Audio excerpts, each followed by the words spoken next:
It's late. The room is quiet in that awful way. Not peaceful, not calm, just hollow. Your phone is face down on the bed because you're trying not to check it again, but your whole body is still waiting. You can still hear the last conversation in your head, them saying, "I just need some space." You saying, "Okay," while your chest tightened because you knew that wasn't really the end of the sentence. You knew what they meant. Distance. Less contact. Less pressure. Less you. And now the apartment feels too still. Your thoughts are too loud. And even though nobody is arguing anymore, somehow it hurts more than when you were fighting. And in that silence, your mind starts talking. Why does this keep happening? Did they ever really love me? Why do they only pull away when things get real? If I stop reaching out, will they even notice? Am I losing them, or have I already lost them? Here's the truth no one says clearly enough. An avoidant usually does not realize they need you when you are explaining your value. They realize it when your absence becomes louder than your effort. When the space they asked for finally gives them what they thought they wanted, and it still doesn't feel good. You are not too much. You are not failing at love. And this is not proof that you imagined the connection. By the end of this video, you're going to understand why avoidants often wake up to your importance late, what they are actually feeling beneath the surface when they withdraw, and how to tell the difference between them missing your presence and them being ready for real repair. Let's get into it. Most people believe avoidants pull away because they don't care enough, or because they're cold, or because if they really loved you, closeness would feel easy. But the real truth is deeper than that. Their nervous system is reading intimacy before their mind can explain it. And if closeness has ever felt like pressure, engulfment, disappointment, or losing themselves, then love can feel real and dangerous at the same time. That's what makes this so painful. It looks personal, but beneath the surface, it's often protective.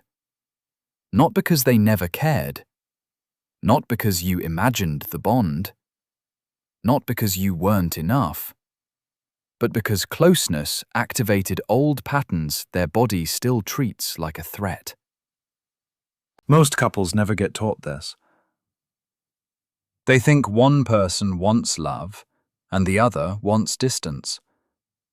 But in anxious avoidant dynamics, both people usually want the same thing: connection, safety, relief, home.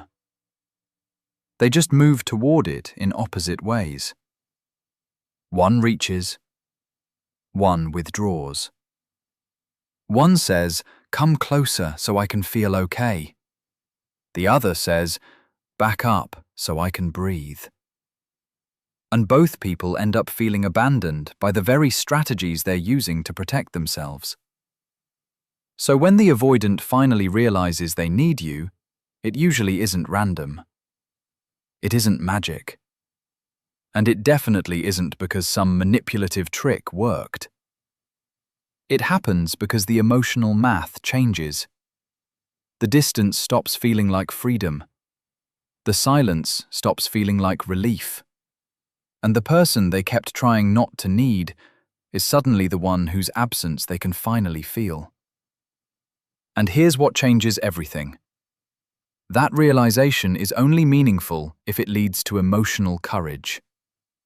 Not just contact. Not just nostalgia. Not just, "I miss you." Real need becomes real love only when someone is willing to stay present enough to build something different. So let's talk about the signs, the patterns, and the deeper truths most couples completely miss. 1. Silence is where their feelings get loud. Most couples think the avoidant will realize your value if you just explain yourself better, love harder, or keep one more conversation alive. So they over-clarify. They over-text. They over-give. Because when you feel someone drifting, your instinct is to close the gap before it gets bigger. But here's the deeper truth. An avoidant nervous system often cannot hear their own attachment needs while it feels flooded by your pursuit.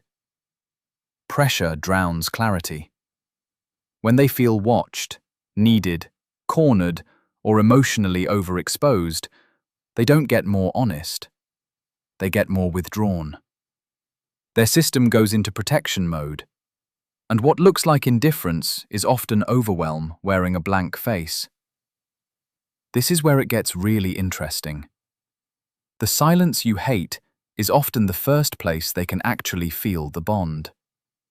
Not because silence is healthy by itself, not because distance is romantic, not because withholding creates love, but because without constant incoming pressure, the defenses get quieter, and what's underneath them becomes harder to ignore. That's when something in them starts whispering, "Why does this feel emptier than I thought it would?" The disconnecting version sounds like this. You. Can you just tell me where I stand? I need an answer right now. Them. I don't know. I can't do this. The connecting version sounds like this. You. I care about you, but I'm not going to force closeness out of confusion. If you want real contact, you know where I am. That lands differently, not as punishment, as presence with boundaries. And when you do that, the noise around the connection drops low enough for them to finally hear what losing you actually feels like. 2. They don't just miss you, they miss how safe you felt. Most people in relationships assume that when an avoidant comes back, they're just lonely, or bored, or missing convenience. And yes, sometimes that happens. But most couples miss the deeper layer because it doesn't look dramatic from the outside. What they often miss is regulation, your presence, your patterns. The little things that made their nervous system settle without them even realizing it. The good morning text. The way you noticed their tone before they had to explain it. The way you gave them room without disappearing. Intimacy isn't only built in the big moments, man. It's built in the 30-second ones. The hand on the back. The pause before reacting. The look that says, "I'm still here." Avoidants are often disconnected from need while the relationship is happening because receiving can feel exposing. But once that connection is gone, the body notices what the ego minimized. Suddenly the day feels sharper. Stress lingers longer. The apartment feels colder. And their inner world starts registering something like, "She didn't just love me. She softened places in me I didn't know were tense." The disconnecting version looks like this. They have a terrible day. You say, "Why are you shutting me out again? I'm trying to help you." And they go further behind the walls. The connecting version looks like this. They have a terrible day. You say, "You don't have to perform with me. If you want quiet, I can sit in quiet with you." That is not a communication hack. That is emotional maturity. That is what safety sounds like. And that's when your partner stops feeling like an obligation to manage and starts feeling like a place their system wants to come home to. 3. Your absence becomes a mirror they can't avoid. Here's the part no one talks about. Most couples are so busy managing the cycle that nobody gets to actually see it. One person overfunctions. One person underfunctions. One person keeps reaching. One person keeps retreating. And because the anxious partner is carrying so much emotional weight, the avoidant never has to fully face the shape of their own withdrawal. But when you stop overcompensating, the mirror appears. That is terrifying for them. And clarifying, too. Avoidant patterns often survive through distraction. Work, routine, independence, emotional compartmentalizing. They tell themselves they're fine. They tell themselves they just need space. They tell themselves the relationship was too intense. But your absence removes the emotional buffer they used to lean on without admitting it. And now there is no one smoothing the tension, initiating repair, or keeping the thread alive. And their mind starts catching up to what their body has been avoiding. Wait, she really stopped carrying this for both of us. The disconnecting version sounds like this. You. Fine. I'll keep trying since clearly I'm the only one who cares. And the cycle stays hidden beneath blame. The connecting version sounds like this. You. I'm not going to keep doing both sides of this. If we reconnect, it has to be with both of us showing up. That changes the emotional geometry. Now the pattern is visible. Now the gap is real. And when that happens, the distance between you stops feeling abstract and starts feeling like the exact shape of what their withdrawal has cost. 4. They realize you knew them better than they let themselves admit. Most couples think avoidants fear commitment because they don't want depth. But the deeper truth is that many avoidant people do want depth. They just fear what comes with being truly known. Because being known means being seen. And being seen means you could disappoint someone, fail someone, need someone, or lose control in front of them. So they downplay the bond. They make it smaller, safer, more manageable. But here's what nobody explains. When you are emotionally available in a grounded way, you often become one of the few people who actually notices the hidden parts. You know when their silence means stress and when it means shame. You know when the joke is covering hurt. You know when they say, "I'm just tired," but what they really mean is, "I don't know how to let you see me like this." And once you're gone, that kind of attunement becomes painfully specific. The disconnecting version sounds like this. You. You never open up. You're impossible to get close to. They hear criticism. Their walls go up faster. The connecting version sounds like this. You. I know you disappear when things feel heavy. I'm not scared of your inner world. I just need you to let me be in it with you. That lands in a place deeper than logic. Something in him is saying, she saw the parts of me I work hardest to hide. Something in her is quietly registering, he understood me before I had the words. And when you do that, the person they kept trying to hold at arm's length becomes the one who felt most real to them all along. 5. Freedom stops feeling like freedom when it has no connection inside it. And this is the one most couples never figure out. Avoidants often chase space because space feels like relief. relief from expectations, relief from intensity, relief from the fear of disappointing someone. But space without connection eventually changes flavor. What first felt like air starts feeling like exile. That's when the shift happens. Because autonomy is not the same as peace. Distance is not the same as safety. And not needing anyone is not the same as being okay. Real freedom is being fully yourself inside connection, not escaping connection every time your nervous system gets activated. Most couples confuse this moment.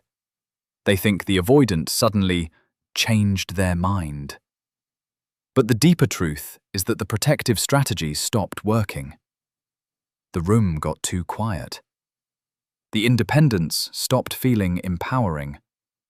The detachment that once felt strong started feeling hollow. Their internal monologue changes from, "I just need room," to, "Why does having all this room feel so empty?" The disconnecting version sounds like this. "You, take all the space you want. I'm done." Which may be true, but it lands as rupture. The connecting version sounds like this. "You, I can respect space. I can't stay in indefinite confusion. If this matters to you, it has to come with clarity. That is not control. That is self-respect. That is what grounded love sounds like." And that's the shift that turns a relationship from a tug-of-war into a place where both people can breathe without losing each other. 6. Missing you is not enough. The real shift is risk. Here's where it gets really important. Most couples get so relieved when the avoidant finally reaches back that they stop asking the only question that actually matters. Are they just feeling the loss, or are they ready to risk being known? Because those are not the same thing. Not a late-night text, not nostalgia, not chemistry flaring back up, but the willingness to stay emotionally present when things get uncomfortable. That is the line between needing you for relief and choosing you for real. Avoidant people often come back when loss becomes real. That makes sense. Attachment gets activated by distance, too. But their first instinct may still be to reconnect without changing the pattern. To get closeness without vulnerability. Comfort without accountability. Presence without repair. And if you don't understand that, you can confuse contact for growth. The disconnecting version sounds like this. Them. I miss you. You. I missed you too. Come over. And nothing beneath the surface gets touched. The connecting version sounds like this. Them. I miss you. You.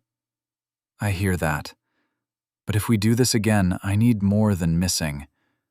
I need honesty, consistency, and a different way of handling distance. And here's what changes everything. If they are truly realizing they need you, they will not only reach, they will risk.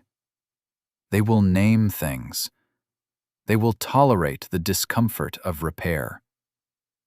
Her brain is quietly registering, he isn't just pulling me close, he's finally staying present. His system starts learning, she doesn't need perfection from me, she needs honesty. And that's when the relationship stops being a cycle of reunion and retreat and starts becoming something solid enough to trust. 7. The biggest wake-up call is who you become without chasing. This is the final piece. And honestly, it might be the most important one. Most couples focus so much on when the avoidant will realize they need you that they never ask a more powerful question. Who do you become while they are figuring it out? Because your transformation changes the whole field. When you stop abandoning yourself to keep connection alive, everything gets clearer. Your words get cleaner. Your boundaries get warmer. Your nervous system stops sending the signal, "I'll twist myself into anything if you just don't leave." And that matters. Your partner's nervous system is reading you before their mind can catch up.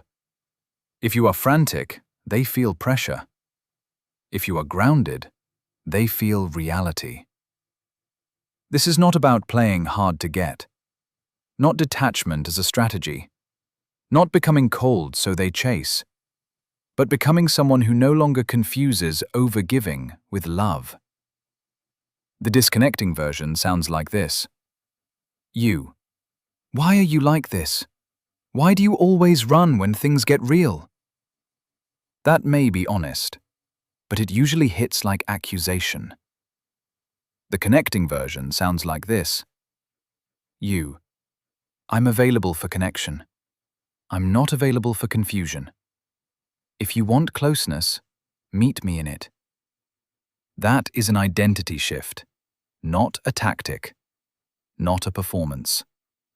And when you do that, whether they come back or not, you stop feeling powerless inside someone else's patterns and start becoming the kind of person your own heart can finally feel safe with. So if this video found you in that painful middle space, where someone pulled away, where the connection felt real but the consistency didn't, where you've been asking yourself whether they'll ever understand what you meant to them, here's what I want you to remember. This is not a checklist for getting an avoidant back. It's a deeper invitation than that. It's about becoming someone who can recognize the difference between being wanted in moments and being chosen in patterns. When you internalize this, you stop reacting to withdrawal like it defines your worth. You start seeing the nervous system beneath the behavior. You start holding both truths at once. Yes, they may care more than they know how to show. And yes, you still deserve emotionally available love. That changes the entire way you move in connection.